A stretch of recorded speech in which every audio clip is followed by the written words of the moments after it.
Righto, who needs a comfort stop, a drink or loo or whatever? Yeah! Off you go.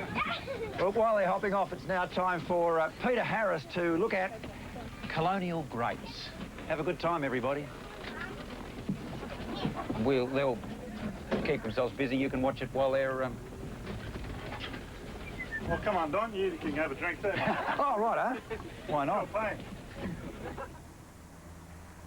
Great house. Not a great grate. You know, up until recently, the only storm grates you could get were these really boring, ugly cast iron, plastic or aluminium. I mean, not really very much of a choice at all. Well, you can now get a decorative drain grate made of cast aluminium. It looks good. It comes in a variety of colours so you can match your paving as well. And it fits into a standard 250mm stormwater collection pit. These standard 250mm square coloured models cost $20 to $25. The plain aluminium ones, $15 to $20. You can also buy designer grates to cover long drains. These cost $30 to $35 per 700mm length. Now, if you're looking for something a little different, a little more attractive, well, I reckon that's the go. This is one of the most useful plants in all the world. It's a fastigiate plant, and that means it grows sort of tall and skinny. Now, you might well ask some questions about why people plant them. Well, the reason they plant them is they're very, very useful. This is a Swain's Golden pencil pine, and we've got a whole series of others here. This one is a juniper. It's called Skyrocket. Beyond that is a yew, not Y-O-U, but Y-E-W. It's actually an Irish yew. Then an ordinary green pencil pine, and beyond that, a bhutan cypress. All of them fastigiate. Now, remember, they only grow in one direction, and that is up. So if they have the temerity to do the only thing they can possibly do, and you put them under the eaves of the house, you're going to have to decapitate the poor plant, and you've got a problem on your hands. But used the right way, these are incredibly useful. We're now going to look at a row of the bhutan cypress to see just how good and how useful they can be. You can get some idea of the height of this particular informal hedge by looking at the telegraph pole. Isn't this incredible? I think this is one of the nicest fences anywhere in Australia. And it's just a series of bhutan cypresses planted about every 2.5 metres.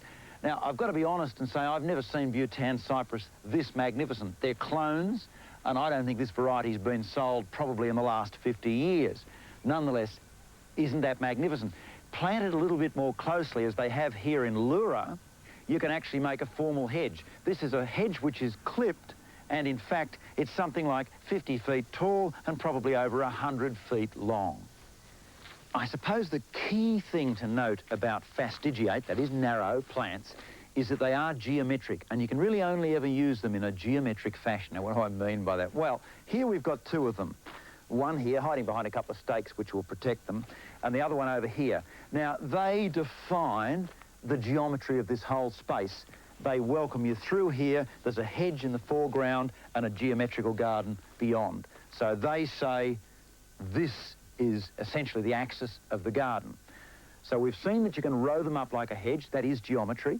You can put them like this, and there's another way you can use them as well.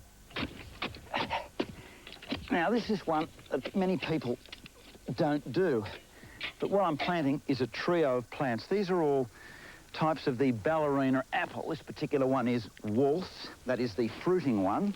You might remember we showed them on the program earlier. Very pretty plants.